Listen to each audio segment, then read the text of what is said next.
basically it's like, oh, well, great. No matter what I say, it doesn't matter. There you go. And you have to be willing to listen to them.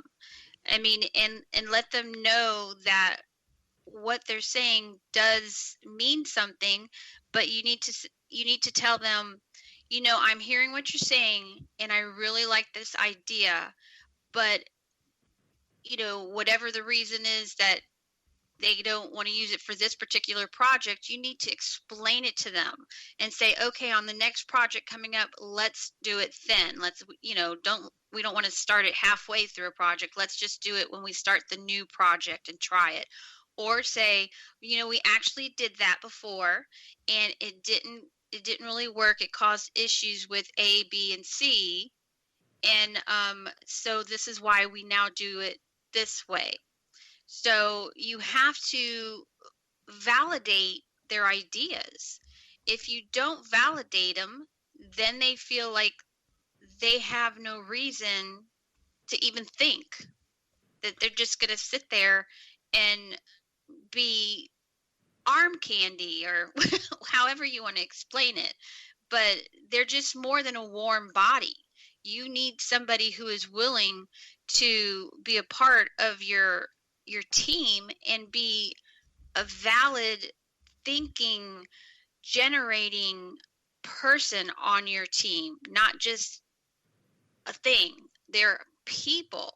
They have a mind, they think, and their thoughts might not always work for the certain projects, but you're going to hit on one of those ideas that they give you, and it's going to be a game changer, and you're going to miss out on it because you're not listening. Absolutely. And they have to actively listen. And that's a huge thing people do not do, is actively listen. Absolutely. Yep. Amen. Preaching to the choir here. I love that you say that you need to validate their ideas, and that's what that requires you to do, in leadership, is to stop, take a breath. At least I'm speaking from my own experience here. Take a breath, consider what was just presented, and then, like you said, talk through it. It's not that every idea you have to say, okay, we're going to pivot the ship and we're going to take on what you just said, but you need to talk through it, and maybe you can glean part of what they say and not everything of their new idea, right?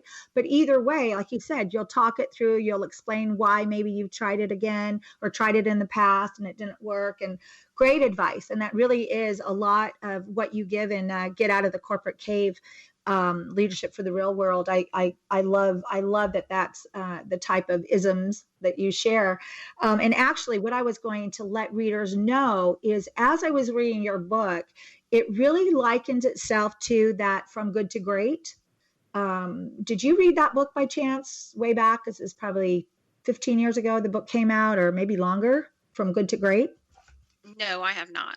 Okay, well, you might. It's good because you didn't even know that your book is somewhat like that book, but it was a very popular best-selling book for business. And what's cool about that book, and it's been years and years since I read it, but basically it has case studies of Fortune 100 companies. And how your book reminded me of that is that is what you have in your book. You will put a case study of some part of your career or of a business that you knew of, and so it makes it interesting. And then what you do, and let me just actually pull to a chapter here. I think this was in chapter 3. There's a section in here where you say, set the employee expectations early. And then I'll just read a little bit. You say, early in my career, I was called to manage a business that had just opened. That meant the staff was completely new and training even newer employees who were going to be delivering educational units to new students. So you go through this story here. And like I said, that's like the case studies that are in From Good to Great. And then, you get through the whole story, and then you say, I love this. You say, and how could this employee have handled it better? And then you bulletize it. You say at time of hire, it should have been transparent. You say another bullet is when doing a schedule, they should be proactive.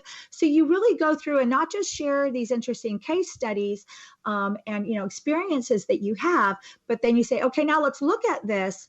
And here's the takeaways, and here's the lessons learned that you put in here. So I think your book is very unique in that. And I had to mention that because I remember thinking that about that Good to Great book, as well as Get Out of the Corporate Cave. All right. Well, I want to ask you our question. So I want to ask you our question to our podcast.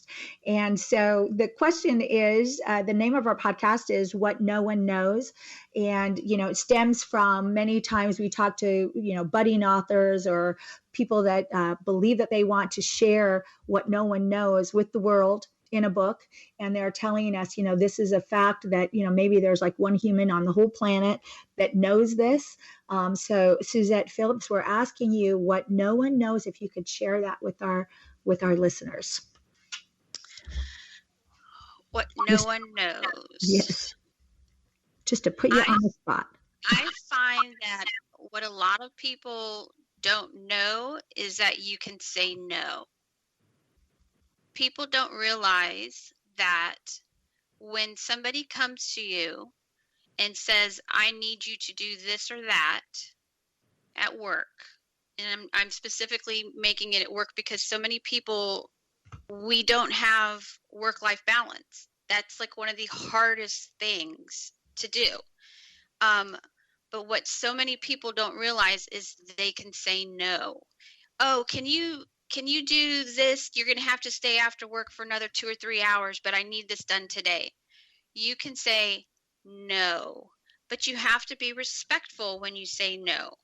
That, I will always go back to saying you have to be respectful. Just say, no, ma'am, I'm so sorry. I promised my children that I was going to be there with them tonight for dinner, since I was not able to be with them for them last night for dinner. And you can say no. People don't realize it, and they think that they're stuck with those golden handcuffs on to their job, and they have to put their family and their life on the back burner and make, work first. It's not. You can say no. Just be respectful when you say it. Thank you. I love that. You can say no, and you have to make sure that the answer is yes or no based on what is right for you. I love it. All right. Well, I want you to, we're going to talk about where people can actually go to your book signing and meet you in person to get their copy of Get Out of the Corporate Cave, Leadership for the Real World. But I want you to just take a moment here as we end the podcast to talk about your coaching business, Mind Your Own Business, and how you can help others, not only through your book, but through personal coaching, if you wouldn't mind taking a moment. Sure. I am here to help you with making your business flourish. So I'm that person that if you are having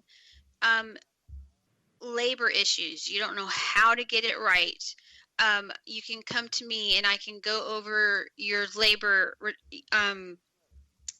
reports with you, and I can show you, because so many people don't realize that, people clocking in 3, 5, 10 minutes early when they're not supposed to be can add up after a while. I am there to help with lunch and learns, to help with leadership. I do leadership trainings. I can do leadership classes. If you have issues with your customer service that you are thinking you're having, I can go in as a shopper and go, whatever business it is, come in and visit, and act like a client or a prospective client and find out what's going on and what might need to change. If you want me to sit back and just watch how everything is running, I'm there to help you with things that are running. So I can do most anything in a business that's going to help you out. So I don't know how else to explain it other than I'm here for you, and I'm here to help you flourish and make you and your leadership team leaders instead of management. Thank you, Suzette. Well, I think you summed it up perfectly there. And so we encourage our listeners to pick up the book called Get Out of the Corporate Cave, again, with this rock star book cover that I'm looking at right now, Leadership for the Real World. So thank you. I'm gonna end before I'm gonna say one bolded sentence in your book that I love, and it says the trifecta of leadership equals realistic thinking, common sense, and open-mindedness. And if you want to hear how that is explained, you've got to get a copy of the book. And I just want to let everyone know that you're invited to Suzette PHILLIPS book signing at the Tampa Club on the evening of November 19th, 2020. It's a collaborative book launch, and she'll be there signing books. You'll be able to meet her personally and maybe hop on board to have her help coach your leadership team. And we thank you, Suzette, for becoming a published author of Get Out of the Corporate Cave. And thank you so much for joining us today as our guest on our podcast, What No One Knows. Thank you for inviting me. It was wonderful. Thank you for listening to our podcast, What No One Knows. If you have a story to share, contact Now Publishing at publish@nowscpress.com.